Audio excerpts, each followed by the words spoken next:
નમસ્કાર મિત્રો, હું મોહન ગઢવી ગુજરાતી દુનિયા યુટ્યુબ ચેનલમાં ફરી એકવાર આપ સૌ મિત્રોનું હાર્દિક સ્વાગત કરું છું. મિત્રો, વર્ષ 2024 મોદી સરકાર માટે કાર્ડ બની શકે છે. બીજેપીને સાવચેત રહેવાની જરૂર છે. શું આપણા ભારત દેશમાં એક ખૂબ જ મોટા આર્થિક સંકટના વાદળો ઘેરાઈ ચૂક્યા છે? શું વર્ષ 2025 સુધી મોદી સરકાર ટકી શકશે?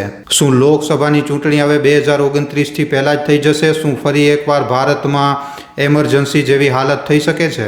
શું થવાનું છે આવનારા વર્ષ 2025માં? સરકારને શું કરવું જોઈએ અને શું ન કરવું જોઈએ? શું પીએમ નરેન્દ્ર મોદીજી પ્રધાનમંત્રીના પદ ઉપરથી રાજીનામું આપી દેશે કે પોતાનો આ 5 વર્ષોનો કાર્ય પૂરો કરશે? શું આવનારો વર્ષ 2025 પીએમ નરેન્દ્ર મોદીજીનો કાર્ડ બંધ કરાવી નાખશે? તમામ પ્રશ્નોના જવાબ જાણવા માટે આ વિડીયો સાથે અંત સુધી બન્યા રહેજો. મિત્રો, આજથી 49 વર્ષ પહેલા ભારતે એક એવો સમય જોયો છે જેને ક્યારે પણ ભૂલી નહીં શકાય. 25 થી 26 જૂન 1975ની રાત્રે રાષ્ટ્રપતિ ફખરુદ્દીન અલી અહેમદથી સાઇન કરાવ્યા પછી આ ભારત દેશમાં પહેલીવાર એમરજન્સી લાગી હતી. ઇન્દિરા ગાંધી રેડિયો ઉપરથી એમરજન્સીનો ફરમાન સંભળાવી રહી હતી, જેણે આખા દેશને નફરતની આગમાં નાખી દીધો.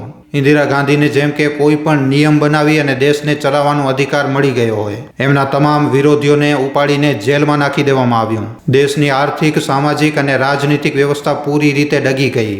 લોકો એક દાણા માટે તરસવા લાગ્યા અને દંગા ફસાદ, કોઈને પણ ઉપાડીને જેલમાં નાખી દેવું, આ ઘટનાઓ જેમ કે એકદમ આમ બની ગઈ હતી. પણ મિત્રો, 1975ની આ એમરજન્સી લગભગ એટલી ભયાનક નહોતી જેટલો કે ખતરનાક વર્ષ 2025માં આવનારો સમય હશે. હા મિત્રો, વર્ષ 2025 ખૂબ જ ભયંકર વર્ષ, જે ના તો ખાલી આર્થિક રૂપથી ભયંકર હશે પણ લોકોને સામાજિક રીતે પણ ખૂબ જ ગંભીર ચોટો આપશે. હમણાં તમે નોટિસ કરી રહ્યા હશો કે વિતેલા થોડાક સમયથી મોંઘવારી એકદમ પોતાની ચરમસીમા ઉપર છે.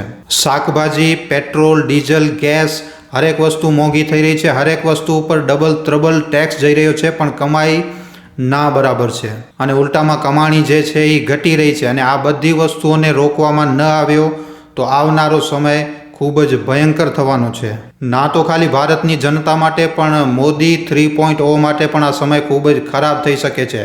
શું કામ? જાણવા માટે આ વિડીયો સાથે અંત સુધી બન્યા રહેજો. મિત્રો, આપણે બધા જાણીએ છીએ કે પ્રધાનમંત્રી નરેન્દ્ર મોદીજી લાખો મુસીબતોને પાર કરીને ત્રીજી વાર આ દેશના પ્રધાનમંત્રી બની ચૂક્યા છે. પણ મિત્રો, ઘણા બધા જાણકાર વ્યક્તિઓનું એમ કહેવું છે કે આ કાર્યકાળ મોદીજી માટે બિલકુલ પણ સરળ નથી રહેવાનું. મોદી સરકારને ઘણી બધી મુશ્કેલીઓનો સામનો કરવો પડી શકે છે, જેમાં સૌથી પહેલાં તો દેશનો યુવા જ છે. વર્તમાન સમયમાં બેરોજગારી હોય, અગ્નિવીર હોય કે પછી પેપર લીક થવાની ઘટનાઓ હોય, યુવા વર્ગ જે છે એ સરકારથી ખૂબ જ નારાજ ચાલી રહ્યો છે. આ પરીક્ષાઓને પારદર્શી બનાવવાની કોશિશ કરવામાં આવી રહી છે, પણ આમ છતાં પણ મોદી સરકાર યુવાઓને ખુશ કરવામાં હજી પણ અસફળ છે.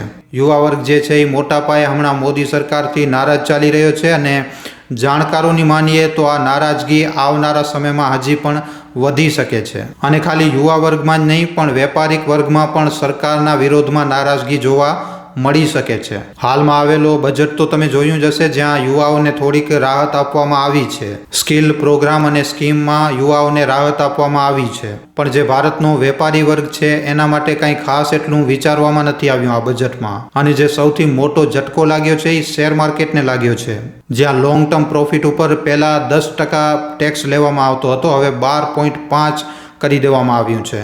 અને આવી રીતે શોર્ટ ટર્મમાં 20% ટેક્સ કરી દેવામાં આવ્યું છે. અને આના લીધે શેર માર્કેટમાં ઇન્વેસ્ટ કરવાવાળા ઇન્વેસ્ટર સરકારથી નારાજ ચાલી રહ્યા છે. સરકારથી સવાલ કરી રહ્યા છે કે જ્યારે માર્કેટમાં લોસ થાય છે તો પછી સરકાર કાંઈ શું કામ નથી કહેતી, પણ જ્યારે થોડોક પણ પ્રોફિટ થાય છે તો સરકાર પોતાનો હિસ્સો લે છે. અને આવી રીતે આપણે જાણકારોની માનીએ તો આવનારા સમયમાં સ્ટોક માર્કેટ એકદમ બોમ્બ બનીને ફૂટી શકે છે, જેમાં ઇન્વેસ્ટ કરવાવાળા એકદમ તણખલાની જેમ ઉડી જશે. જો જલ્દી જ સરકારે આ મુદ્દાઓ ઉપર કાંઈ ન કર્યું તો આવનારો સમય મિત્રો આર્થિક રૂપથી તો માણસોની કમર તોડશે જ, પણ સરકારની જડોને પણ એકદમ દગાવી નાખશે.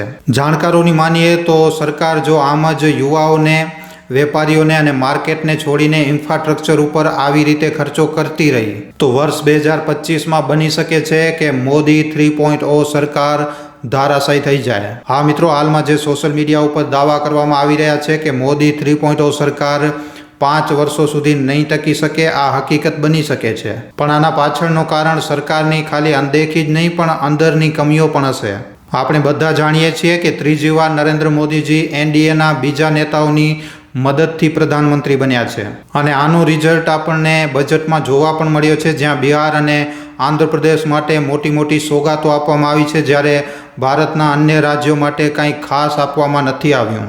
જો આવનારા સમયમાં એનડીએના બીજા દળો આવી જ રીતે મજબૂત બનતા જશે અને ભાજપા એમની સરકાર બનાવવા માટે એ લોકોની માંગોને પૂરી કરતી રહેશે, કારણ કે જો એમની માંગો પૂરી ન થાય તો એવું બની શકે કે એનડીએની આ ગઠબંધનની સરકાર તૂટવા ઉપર આવી જાય. ત્યાં જ હવે વિપક્ષ પણ 2024માં એટલો વધારે મજબૂત તો ન કહી શકીએ પણ આમ પણ મજબૂત તો થયો જ છે. 2014 અને 19માં વિપક્ષ પાસે એટલી વધારે કઈ સીટો નહોતી અને આના જ ચાલતા સરકારે 3 કૃષિ કાનૂન જેવા ફેસલા ના તો ખાલી લીધા પણ કોઈ પણ રૂકાવટ પડ્યા વગર આને દેશમાં લાગુ કર્યું. પણ હવે એવું નહીં રહે. હવે સરકારને એક એક પગલા ઉપર મુસીબતોનો સામનો કરવો પડશે અને એટલા માટે સીએ અને બુલેટ ટ્રેન જેવા ફેસલાઓની જગ્યાએ સરકારને હમણાં યુવા વર્ગ, વેપારી અને માર્કેટ ઉપર ઇન્વેસ્ટ કરવામાં વધારે ધ્યાન આપવું પડશે. હમણાં સરકારને આર્થિક ગતિવિધિ બાજુ ધ્યાન દેવાની જરૂર છે, જેનાથી આવાવાળી મુસીબતો એમના ઉપર ન આવે. કારણ કે મિત્રો, જો ભારતની હાલત બગડી તો એટલી વધારે બગડી જશે કે આને કાબૂ કરવું ખૂબ જ મુશ્કેલ બની જશે. લોકો જે છે એ દાણા દાણા માટે એકદમ તરસી જશે, પૈસા ખિસ્સામાંથી એકદમ પૂરી રીતે ગાયબ થઈ જશે. જે અમીર લોકો છે, જે પૈસાવાળા છે, એ સર્વાઈવ કરી પણ જાય, પણ તો પણ ગરીબોની હાલત જે છે એ ખૂબ જ વધારે ખરાબ થઈ શકે છે આવનારા સમય દરમિયાન. લોકડાઉનમાં તો ત્યારે પણ મદદ મળી ગઈ હતી, પણ જો આ વખતે હવે ફરીવાર હાલત બગડશે તો પછી મદદ કરવાવાળો પણ કોઈ નહીં હોય. અને આવી પરિસ્થિતિમાં સરકારના વિરોધમાં દેશની આવાજ જે છે એ બુલંદ થશે અને સરકાર આવી પરિસ્થિતિમાં દેશને સંભાળી નહીં શકે. અને જોતા જ જોતા પછી સમય આવી જશે જ્યારે મોદી 3.0 સરકાર ધારાશાયી થઈ જશે અને મોદીજીને પોતાના પ્રધાનમંત્રીના પદ ઉપરથી રાજીનામું પણ આપવું પડી શકે છે. અને પીએમ મોદીના રાજીનામાનું એક કારણ તો એમની ઉંમર પણ બની શકે છે, જે 2026માં 75 વર્ષની થઈ જશે. કારણ કે મિત્રો, ભારતીય જનતા પાર્ટીમાં એક નિયમ છે કે કોઈ પણ નેતા 75 વર્ષનો થઈ જાય તો એને રિટાયરમેન્ટ લેવું પડે છે. અને આ નિયમના ચાલતા પ્રધાનમંત્રી નરેન્દ્ર મોદીજીને પોતાનું પદ છોડવા ઉપર પણ દબાવ નાખવામાં આવી શકે છે. એમના ઉપર પણ રિટાયરમેન્ટનો દબાવ વધી શકે છે. વધારે પ્રેશર પડતા બની શકે કે પીએમ નરેન્દ્ર મોદી પોતાના પદ ઉપરથી રાજીનામું આપી દે અને સરકાર પડી જાય. અને જે લોકસભાની ચૂંટણી હવે 2029માં થવાની છે એ 2025 પછી 2026માં કે 2027માં જ કરાવી દેવામાં આવે. જો આ ચૂંટણી થઈ જાય તો જીત ભલે ગમે એની થાય, દેશની જે હાલત છે એ વધારે ખરાબ થઈ શકે છે. દેશનો માહોલ બગડી જશે અને દેશમાં અરાજકતા, વિવાદ ખૂબ જ મોટા પાયે ફેલી જશે. ધર્મનો નાશ કરવામાં આવી શકે છે. અર્થવ્યવસ્થા પૂરી રીતે ડગી જશે. રાજનીતિક વ્યવસ્થા પૂરી રીતે ખરાબ થઈ શકે છે.